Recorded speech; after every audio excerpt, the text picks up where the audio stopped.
I think Matt Ryan's a bit diminished in my eyes, and I will tell you why. There's a specific reason here. He's excellent, and he had a tremendous season, and in the Super Bowl in the first half, he was very good. A great quarterback, and I think this goes for a great athlete in any sport, but especially a quarterback, because you're the leader of that team in the offense, in a Super Bowl in particular, is not an automaton. They're not a robot who's simply getting instructions from the sideline and carrying it out no matter what. It's the way you want a great racehorse champing at the bit, right? They're not just docile. They want to impose themselves.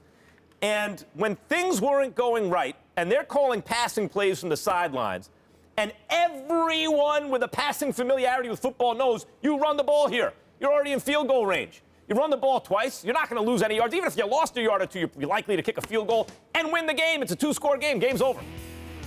For him to just kind of accept the calls from the sidelines and not essentially audible and say no, impose himself, be willful about it. Hard for me to imagine Tom Brady or Peyton Manning or Brett Favre or any one of those guys getting a call from the sidelines that they think is foolish in that moment, because they were foolish calls. Play calling was idiotic. People talk about Marshawn Lynch all they want. Stephen A., you say it's the worst call ever. I actually think this was worse. You're already in field goal range. You have 2 plays to run the ball. You probably pick up 3 or 4 yards or maybe more. But even if you don't do anything, you're probably going to win the game.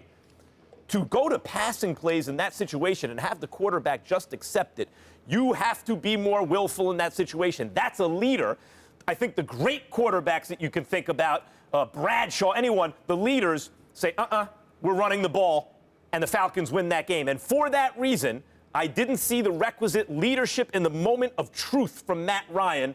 And so, to me, he's a little bit diminished. But, Max, then he's not betting on himself if he thinks I can't pass it and we got to run it off. Listen, if I've won the game, I'll bet on whoever you want. You can bet on whatever. We ain't betting on yourself. The game's won. Just give the ball to the running back. Do it twice, you win. I'm saying that he could execute the play.